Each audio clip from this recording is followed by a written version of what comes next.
मजबूर पिता। एक गांव में एक आदमी रहता था जो बहुत बूढ़ा हो चुका था, जिस वजह से उसे कम दिखाई देता था और बहुत कमज़ोर हो गया था।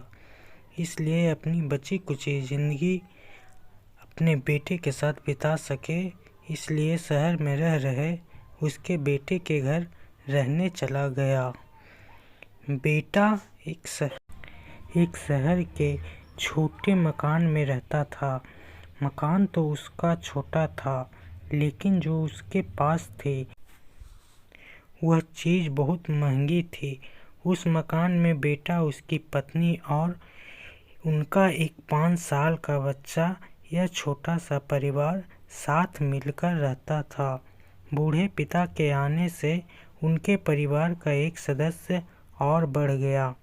यह पूरा परिवार रोज़ सुबह शाम डाइनिंग टेबल पर साथ में खाना खाया करता था। बूढ़ा पिता अपनी कमजोरी के चलते हमेशा खाने की चीज़ें नीचे गिराता रहता था। कई बार कांच के बर्तन भी टूट जाया करते थे। कुछ दिनों बाद वे दोनों बूढ़े की ऐसी हरकत से चिढ़ने लगे। एक दिन बेटे ने कहा, ऐसा कब तक चलेगा, हम कुछ करना पड़ेगा। उसकी पत्नी भी इस बात से सहमत हुई। अगले दिन बेटे कहीं से एक पुराना मेज लेकर आया और घर के एक कोने में उसे लगा दिया और अपने पिताजी से कहा कि आप यहीं पर बैठकर खाना खा लिया कीजिएगा। उन्होंने एक लकड़ी का बर्तन भी बनवाया जिसमें वे अपने बूढ़े बाप को खाना देने लगे। अपने कांच के महंगे बर्तन बचाने के लिए अपने पूरे बूढ़े बाप को लकड़ी का बर्तन देने में उन्हें जरा भी शर्म नहीं आई। अब खाने का समय जब जब होता तो बूढ़ा बाप एक कोने में बैठकर खाता और बाकी का परिवार डाइनिंग टेबल पर खाना खाया करता।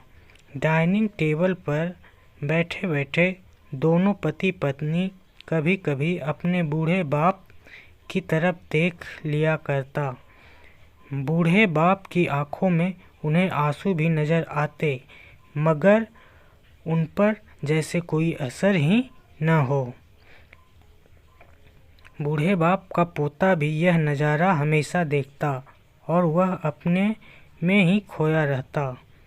एक दिन जब पति पत्नी डाइनिंग टेबल पर बैठकर खाना खा रहे थे, तब उनका बच्चा ज़मीन पर बैठ कुछ कर रहा था। उन दोनों ने बच्चे के हाथ में लकड़ी का टुकड़ा देखा, लेकिन उन्हें कुछ समझ में नहीं आया कि बच्चा लकड़ी के टुकड़े के साथ क्या कर रहा है।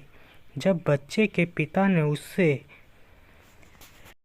पूछा कि बेटा आओ खाना खा लो, तुम नीचे बैठकर क्या कर रहे हो, तब बच्चे ने भोलेपन से कहा, अरे मम्मी पापा, मैं आप दोनों के लिए लकड़ी का बर्तन बना रहा हूँ ताकि आप लोगों को जब आप बूढ़े हो जाओ तो दिन में खाना दे सकूं। अपने नादान बेटे द्वारा दी गई यह सहज बात दोनों के दिल में तीर की तरह उतर गई। दोनों एक दूसरे के चेहरा निहारने लगे। बिना कुछ कहे कि दोनों की आंखों में पानी आ गया और उन्हें अपने भविष्य का किताब अपने आप के सामने खुलती नजर आई। उन्हें समझने में ज़्यादा देर नहीं लगी कि अब उन्हें आगे क्या करना पड़ेगा।